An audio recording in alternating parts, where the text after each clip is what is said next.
Good morning.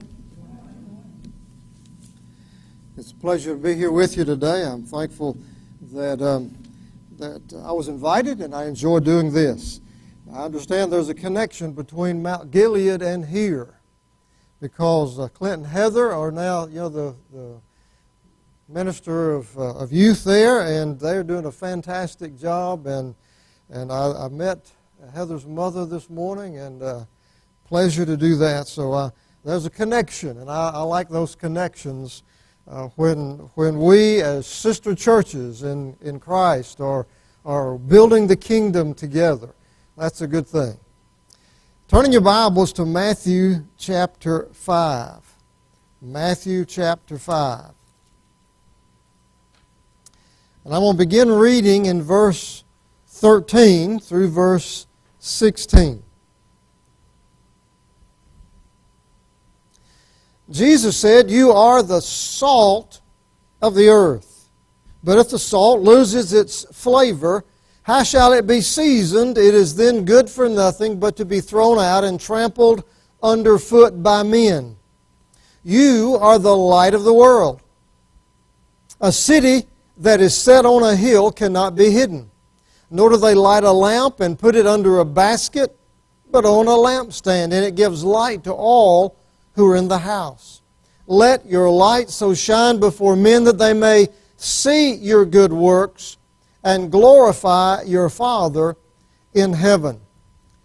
Earlier in Matthew chapter 5, he gives us the Beatitudes. He tells us what we are to be. He said, "Blessed are the poor in spirit, blessed are the meek." Those characteristics that we're to have in our life. But he also here tells us what we are to do. We're to be salt and light. Salt is an active ingredient. Light is an active force. It's not something that just stays the same all the time and it never is used or applied. He says we are to make a difference. And so I share with you this morning this thought, a life of irresistible influence. You see, Jesus tells us we are to make an influence in the world. We are to make a difference in the world. We are to be in the world, but not of the world. We're in the world, but we don't love the world. We're in the world, we don't reflect the characteristics of the world. We are to be different from the world so that we can be an influence on the world. There is a berry in Africa called the tasteberry. I like berries. I've got some blueberry bushes, and I go out. I picked a gallon yesterday. Oh, they were so good. I just love blueberries. But the tasteberry is not just sweet when you taste it and you eat it. It lingers with that sweet taste in your mouth for hours. If you eat anything, it could be sour, it could be bitter, doesn't matter.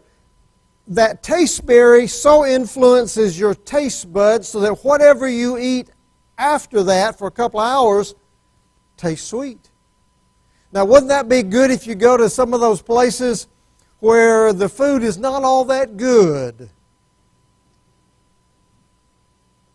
I know it wouldn't be in any of your ladies' tables, but some places, some missionaries pray the prayer, "Lord, I'll get it down, you just keep it down," because they have to eat all kind of things on the mission field. They would love to have a tasteberry to help keep it down. Well, we need that kind of influence in the world. We need to be a tasteberry that leaves a positive influence, a positive taste on the world. Unfortunately, many times we as Christians leave a sour taste or a bitter taste in the mouth of those that we come in contact with. They think we are looking down on them and judging them and being mean-spirited, and sometimes they're right. We do those things. But Jesus says we are to be an influence on people for Jesus Christ. You are an influence for good or for bad, whether you realize it or not. You're an influence on children. You're an influence on your neighbors. You're an influence on your coworkers one way or another. You can't just be inert. You can't be just non-interactive. Something happens for good or bad one way or the other. And that's the way God intended it, but He wants us to be positive influences. Got some verses here. I hope this thing works. He worked hard this morning on trying to get this PowerPoint to work. So I hope it works well. In Titus chapter 2, verses 7 and 8, he says, "In all things showing yourself to be a pattern of good works, in doctrine showing integrity, reverence, incorruptibility, sound speech, that cannot be condemned, that one who is an opponent may be ashamed, having nothing evil to say of you." Wouldn't that be great if our enemies had nothing bad to say about us? That's what he says there. Even our opponents don't have anything bad to say. And then in 1 Timothy chapter 4, verse 12, it says, "Let no one despise your youth." Paul is talking to Timothy. "But be an example to the believers in word, in conduct, in love, in spirit, in faith, in purity."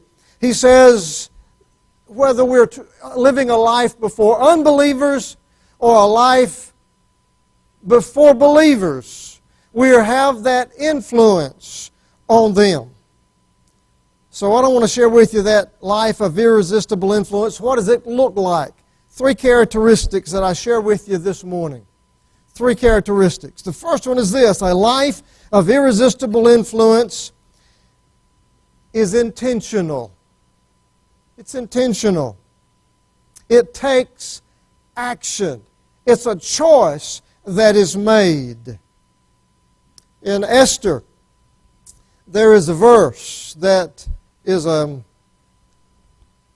words of Mordecai, the cousin of Esther. Esther had been made queen, but Haman, that evil assistant to the king, had got the king to sign a decree to destroy all the Jews of the land. Mordecai tells Esther, and Esther says, "The king hasn't called for me for 30 days. He hadn't called for a long time now. And if I go in his presence without being summoned, he can have me executed." But this is what Mordecai says to Esther. "And who knows whether you are come to the kingdom for such a time as this?" Who knows if you have come to the kingdom for such a time as this? That's exactly what we are. We are in the world at this time. God has placed us at the place of work, in our school, wherever you are. It's not by accident. It's intentional. But there you're placed. Esther had been placed as queen for a reason. She didn't know at the time what that reason was, just like many of you may not know what that reason is where you are in school or wherever it is. He said, you are there for such a time as this. It's intentional. Wayne Gretzky, who is a great hockey player, said, "You miss 100% of the shots you never take." We've got to take the opportunities.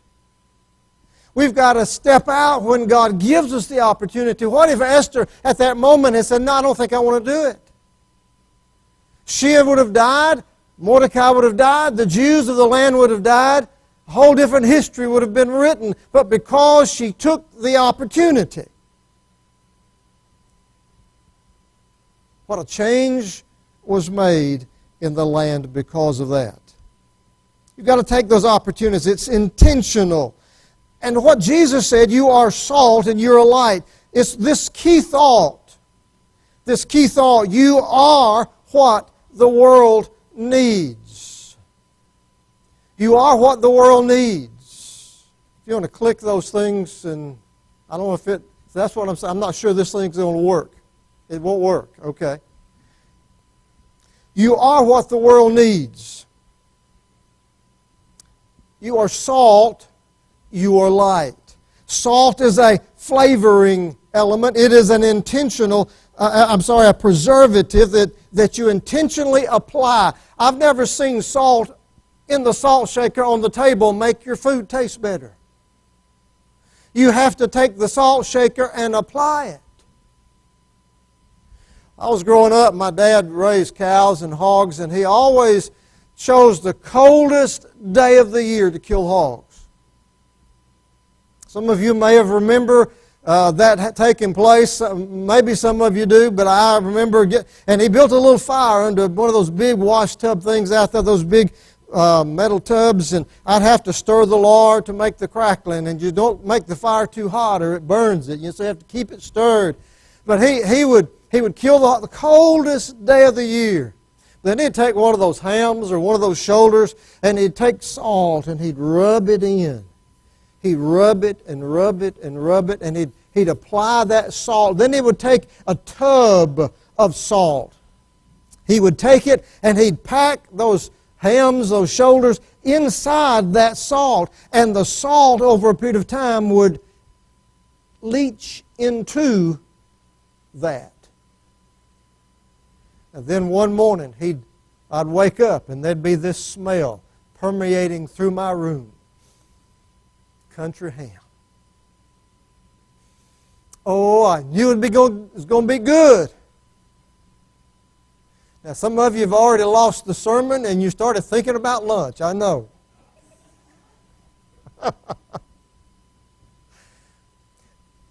It was the influence of the salt on the meat.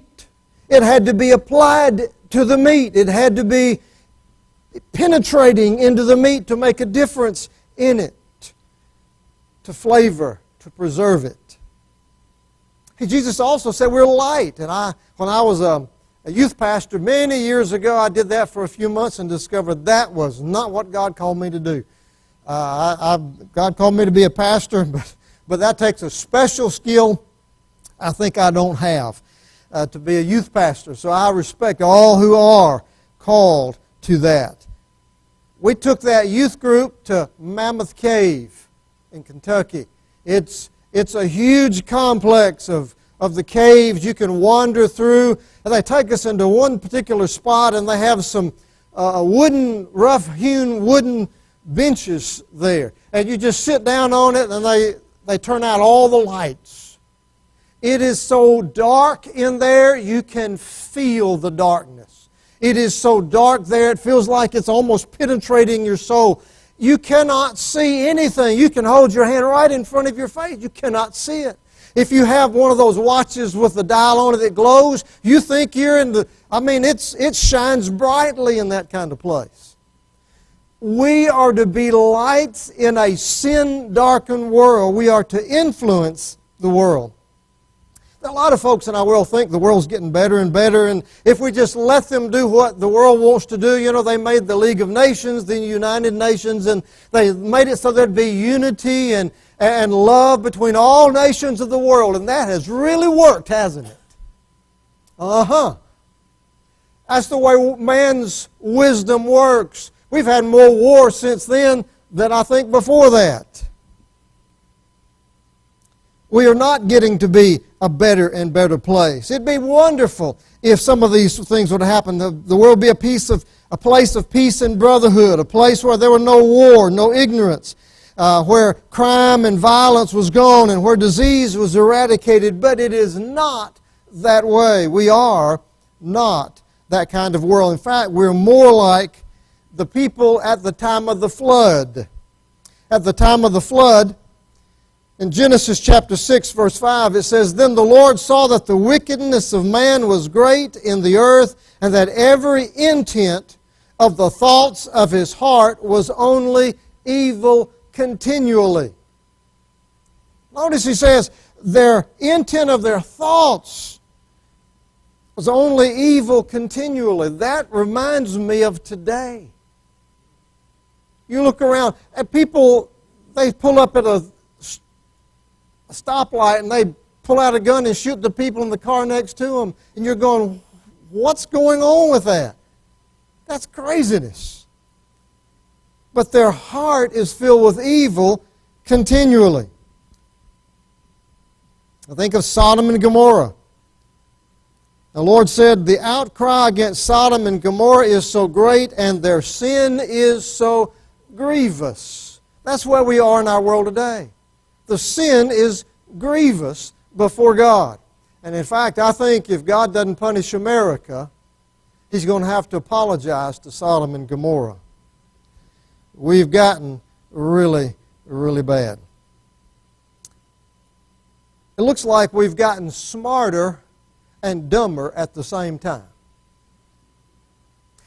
Technology is an amazing thing. We have more technology and more knowledge available to us today than ever before in history. You could go online and find anything about anything. But that doesn't mean you have the wisdom to know how to use it wisely. We're getting smarter. That technology is doubling and doubling very often in our world today. But we are more stupid at the same time.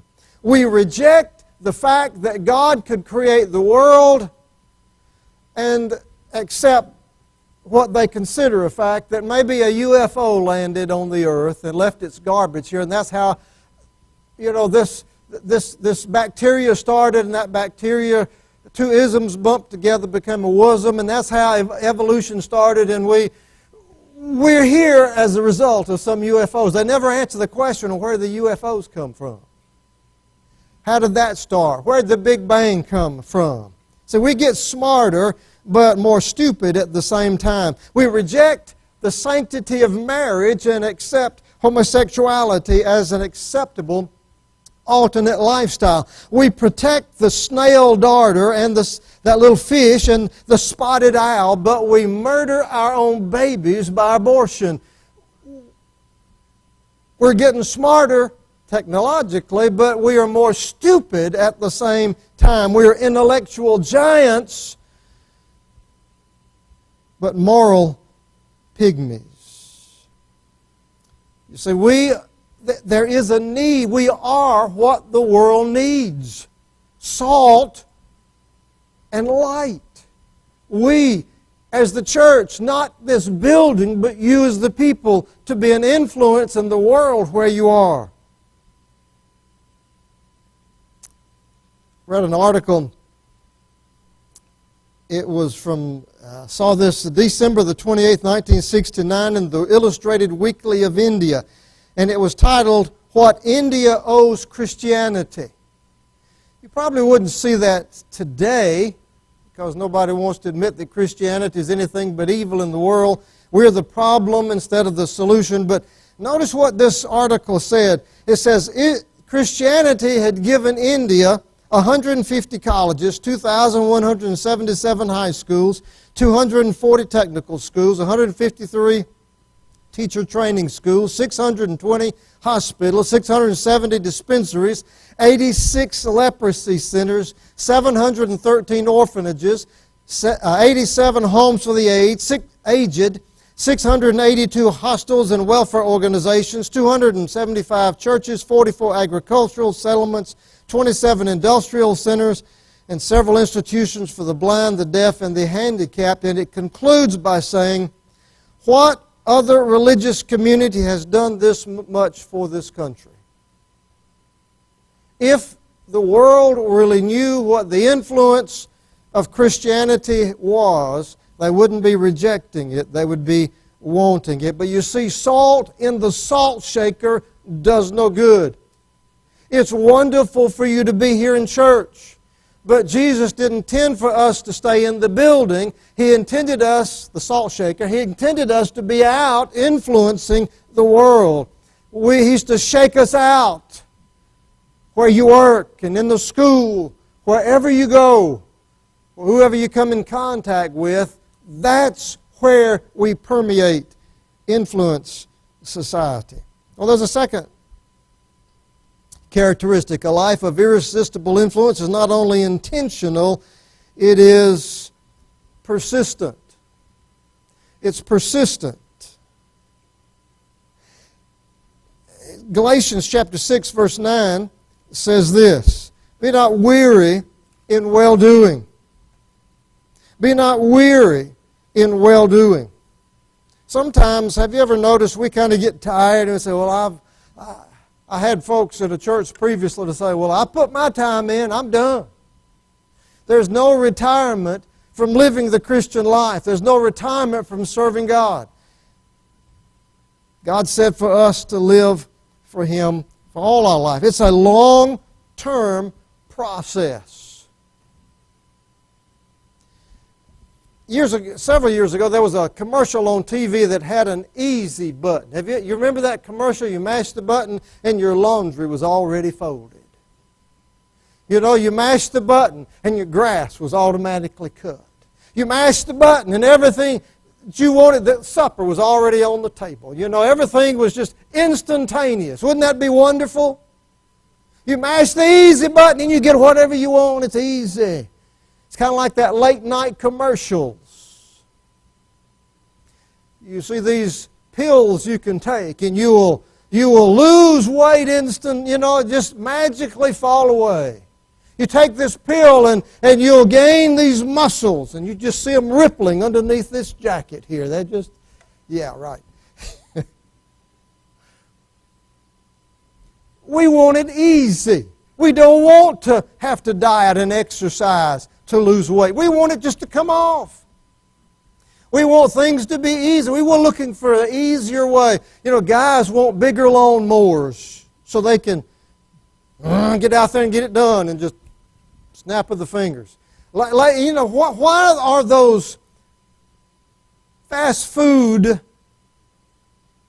sections of the grocery store, you go in and you can open a little tray and you got your food. Just pop it in the microwave. 1 minute and you got your automatic meal. Why do we want those things? Because they're easy. And we're looking for a Christian life that is easy. The Christian life is not always easy. In fact, I've discovered this. There is no magic pill for serving Jesus.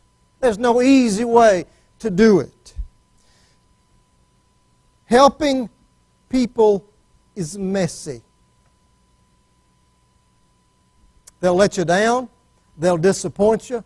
You'll invest your life in somebody and they'll turn on you and go the opposite way. Sometimes you have children, you raise them in the church and they end up going away from God. Hopefully, eventually they come back. Helping people is messy. There'll be a lot of hurts, a lot of setbacks, a lot of questions. But do you quit? No, it's a long-term process. A persistence is necessary. There was a man walking down the beach with his son that one morning after a storm had washed up the night before, and he was walking along the beach, and there were just thousands of these starfish washed up on the beach. And he picks up one and throws it back in the ocean, walks down the way, and picks up another one and throws it back. And the son says, "Dad, what good's it doing? There are thousands of these starfish. Look out there as far as you can see. Just thousands of starfish. It's not going to make any difference." He walks on a little bit and picks up another one and throws it back in and said it made a difference for that one.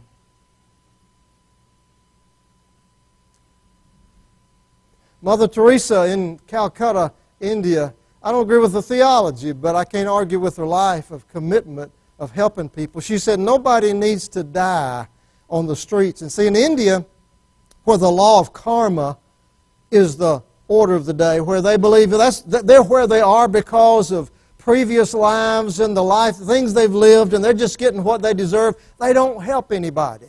They die on the street. They just walk over them. They don't care. They're getting what they deserve.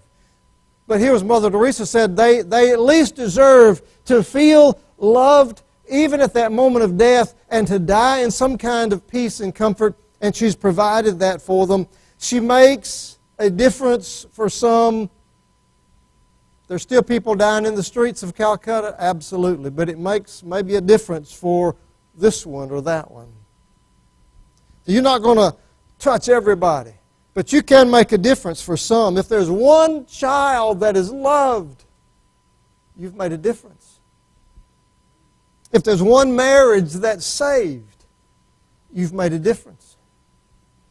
If there's one suicide that's prevented, you've made a difference. And suicide is, unfortunately, at high proportions these days. But you can't quit. See, helping people is messy. But you can't quit. You've got to keep going. The second thought, we don't always do it perfectly. Sometimes we try and we mess up.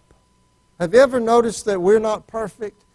I know my wife, she's not here to defend herself, but she just says, I'm a perfect husband. You know, None of us are perfect, are we? We mess up sometimes. Abraham lied about Sarah being his wife. Not once, but twice. Peter denied Jesus 3 times. David committed adultery and murder. Moses killed a man and ran away. Even those that Jesus called friends and saints didn't live a perfect life. There was only one perfect life. We ain't him. But do we quit? No. It's persistence that wins the day. Walter Payton, running back for the Chicago Bears, in his career ran 9 miles. You say, well, that's nothing. One of these marathon runners runs 21 miles at one time. What about Walter Payton? Just runs 9 miles in his whole career. Yeah, but he ran 9 miles, 4.6 yards at a time, with 300 and 400 pound tackles trying to stop him and smear him into the turf. But did he quit because this 400 pound tackle got him and smeared him? No. What did he do? He got back up. He goes back to the huddle. He gets a new plan, and he does it again, 4.6 yards at a time. In his career, 9 miles. Carrying those guys with him sometimes. Persistence wins the day. I've seen a lot of folks in church say, well, they don't appreciate what I do. I think I'm going to quit. Ain't nobody recognized me. They hadn't patted me on the back. I think I'm going to quit. We just get over our feeling sorry for ourselves and wanting to be complimented. God's going to give us the compliment when we get to heaven. He says, well done, good and faithful servant. Don't wait for it now. In fact, He says, if you get that now, you've lost it there. Persistence. As a third characteristic, a life of irresistible influence is not only intentional, it's not only persistent, but it's sacrificial. He said in John chapter 15, verse 13, greater love hath no man than this, that a man lay down his life for his friends. Greater love hath no man that he is willing to lay down his life. Jesus did that for us. It's sacrificial. And what's the key thought? You are moved by a passionate love for Jesus Christ and others. Passion motivates us. Passion motivates us.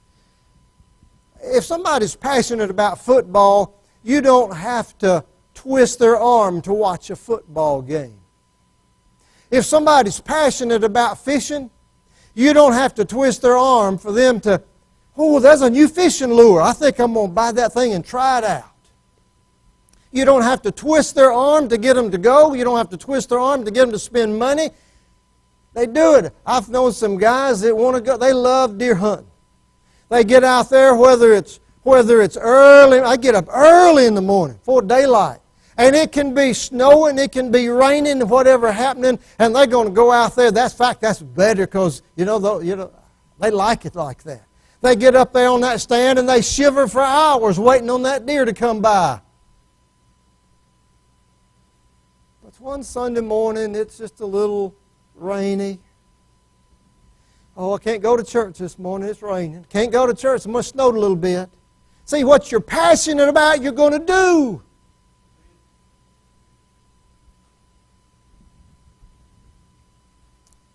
I see some guys that's passionate Georgia fans. And they've got these flags on their cars, you know, on both sides. Just a flopping, you know, that rear window, they roll them up, and they got the flag back there just a flying. Or they got a bumper stickers, or they're wearing the jersey or the hat. You don't have to guess what they're passionate about. They love their team. Some guys up there up north in Green Bay, you know, they get up, they paint their bodies one half one color, one half the other, and they'll be out there in freezing temperatures without a shirt on. I'm going, you're nuts. But they're passionate about their team. We ought to be passionate about Jesus. You're moved by what you're passionate about. Passion motivates you. Well, passion also is going to cost you something. Concert pianist was playing one day, and you know, beautiful concert. Somebody meets him after the concert and says, you know, I'd just give my life to be able to play like that. Concert pianist said, I did. Hours of practicing when everybody else was doing something else. But we want that easy button, don't we? We want it, but without having to work for it. Passion costs us something. We have to invest our time, energy, money into it because it's what we are passionate about. Here's what Jesus said in Mark chapter 12, verse 30 and 31. And you shall love the Lord your God with all your heart, and with all your soul, and with all your mind, with all your strength, and you shall love your neighbor as yourself, not part. You know, when I got married, I didn't tell my wife, I'm going to love you 99% of the time. 99% is pretty good. On a test, most of us are glad to get 99%. But if I told her, well, I'm going to take 3.5 days a year and just go out and visit some old girlfriends, and it's going to be my time to get away. See, that's 99%. That's 3.5. If I give her every day of the year except 3.5 days, you think she'd like that? She ain't going to accept that. She's going to knock a knot on my head and say, get your life straight, boy. What you thinking? It's 100% or nothing. Do you think that God would expect less of us than our wives or our spouses expect of us? When I said I do to my wife, I said I don't to every other woman in the world. When we say I do to Jesus Christ, we say I don't to all the pleasures of the world, all the things the world wants to lure us in and pull us away from God. We got to have a passionate love for Jesus Christ. But sometimes, how many of you know what a kamikaze pilot is? Japanese kamikaze pilot? Some of you, now the ones that don't know what that, make sure you ask somebody, because you won't get this if you don't know what a Japanese kamikaze pilot is. Some Christians remind me of a Japanese kamikaze pilot that flew 30 missions. He was involved but not committed.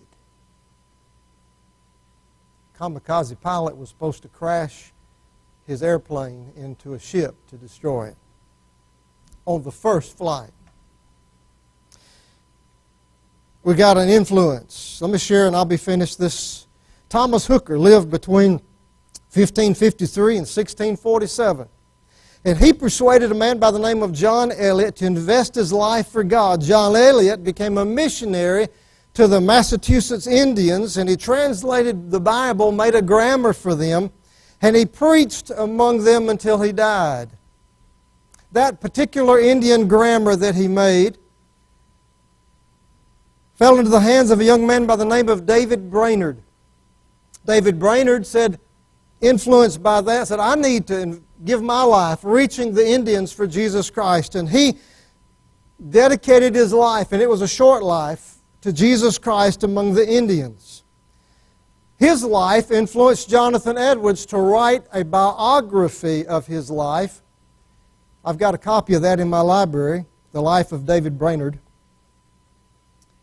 That biography of David Brainerd fell into the hands of William Carey, who became the first missionary, the modern missionary to India, that we as Southern Baptists trace our history back in foreign missions to William Carey. But all that started, how many lives have been touched because of mission efforts? Millions. But it started way back there with the influence of a man by the name of Thomas Hooker, who was willing to influence one man for Jesus Christ. John Eliot influenced David Brainerd. David Brainerd, Jonathan Edwards, and Jonathan Edwards, William Carey. Whose life are you going to influence? Now, I don't know what's going to happen if you live a life of irresistible influence. I don't know what God will do with you. He might make you a missionary. He might make you a homemaker. He might make you, to raise your children for Christ. It might be He's putting you on a job in the most difficult situation so you can be an influence for Christ. I don't know what He's going to do with you. But I do know what's going to happen if you don't live a life of irresistible influence for Jesus Christ. Nothing. Nothing. You have to make the choice. So I ask you this morning, are you willing today to say to God, I'm going to live my life, a life of irresistible influence for Jesus Christ? Let's pray. Father, I ask that today You'd help us to be these very things, salt and light for You. In a world that's morally decaying, in a world that's filled with the darkness of sin, we would be Your salt and we would be Your light. Let us make that commitment to You and live it for Your glory. In Jesus' name, amen. We're going to sing a hymn of invitation. If you need to respond, I invite you to do that. I'll be here at the front, and we will pray together. Whatever God leads you to do, would you do it as we sing? Would you stand as we sing?